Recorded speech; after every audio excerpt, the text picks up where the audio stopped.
বিপ্লব, আন্দোলন,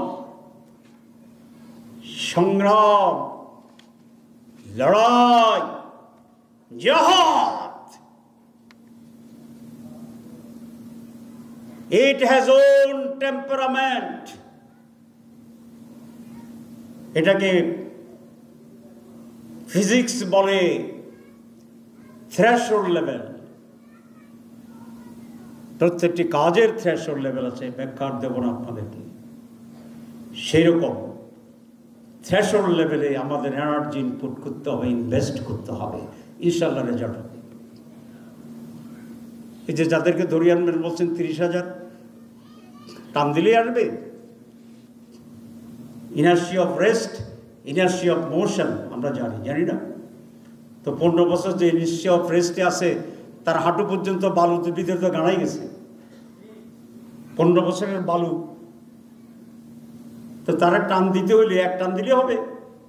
এই 15 বছরের গাড়ানো পা কত জোরে টান দিলে বালু ছাড়া মুক্ত হবে, সেই পর্যন্ত টান দিলে থ্রেশহোল্ড লেভেল হবে, সে বেরিয়ে আসবে। তার চেয়ে একটু কম দিলে পা ছিটবে না, মানে ওইখান থেকে ছুটে আসবে না। প্রত্যেকটি কাজের জন্য আসুন থ্রেশহোল্ড লেভেল ঠিক করি, আমাদের ভাইদেরকে খুঁজে বের করি। সমালোচনা দরকার নেই। আপনি তার সমালোচনা করবেন, সে 14 হাত ধরতে আসে। আরেকজন আমার সমালোচনা করবে যে আমি 7 হাত ভিতরে ছিলাম। আরেকজন আমার সমালোচনা করবে যে আমি 3 ফুট ভিতরে ছিলাম। আরেকজন সমালোচনা করবে আমি উপরে ছিলাম কিন্তু দাঁড়াইছিলাম, হাঁটি নেই। সবাই এরকম সমালোচনা হবে না?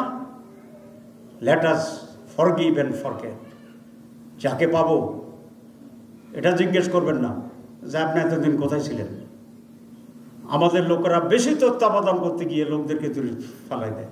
আমি মাঝে মধ্যে বলি ওয়ার্ড সভাপতি কর্মী বৈঠকে আসে নাই কারণ তার রিপোর্ট ভালো নেই। এই বয়সে আসে না কারণ তাহলে তো 14 গোষ্ঠী আপনি উদ্ধার করে ফেলবেন, রিপোর্ট খারাপ। এখন সে গেছে বাজারে, ওয়ার্ড সভাপতি গেছে বাজারে, ওইখানে গিয়ে ধরছে মিটিংয়ে আসেন না কেন? আরে দেখলে যে আজরাইল থেকে বাঁচার জন্য মিটিংয়ে গেলাম না, এই আজরাইল তো বাজারে এসে হাজির হয়েছে। এরকম হয় না? হয় না? এরপরের বাজারে সে প্রথম টার্গেট হবে আপনি আসছেন কি নাই খবর নেওয়া। যেই দূর থেকে আপনি দেখবেন ঢুকতেছে, হে অর্ধেক বাজার করিয়া বাড়ি চলে যাবে। This is not the way to convince a person এবং অ্যাট্রাক্ট এ পার্সন। এই জন্য ওই যে অনেক ভাইরা বলছেন হাইবারনেশনে আছে, 15 ফুট দূরে ছিল। আমি বসে বসে খুব এনজয় করতেছিলাম যে ভাই আপনিও তো দূরে ছিলেন, আপনি রেগুলার দূরে ছিলেন না, মাঝে মধ্যে তো ছিলেন। এটা ঠিক। সিচুয়েশন প্রত্যেকে ওভারকাম করতে পারে না। ঝড়ের বিপরীতে সকলে ছাতা ধরার কৌশল জানে না, তার ছাতা উল্টায় ফেলে।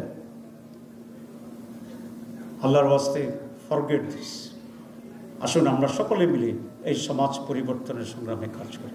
আমরা নিজেদেরকে একটি পরিপূর্ণ কর্মী বানিয়ে ফেলি, আমরা নিজেদেরকে কৌশলী বানাই, আমরা নিজেদের আশেপাশের লোকদেরকে কনভিন্স করি যে আমি জেলে গিয়েছিলাম, এবার শেষ মুহূর্তে নিয়ে গেছিল তারা আমারে। তো আমাকে ওই চেয়ারে বসাইয়া ইন্টারগ্রেট করছে যে চেয়ারে আমির জামাতকে একবার দৌড়ে নিয়ে গেছিল, আপনারা জানেন তো কোথাও। তা আমারে বললো যে এই চেয়ারে আমির সাহেব বসে, তা আমরা যে নাইবে আমিরের জন্য নতুন চেয়ার আনেন, কোনো এটাতেই বসেন। তখন হচ্ছে ঠিক আছে। এবং আলহামদুলিল্লাহ আমি কি দেখলাম যে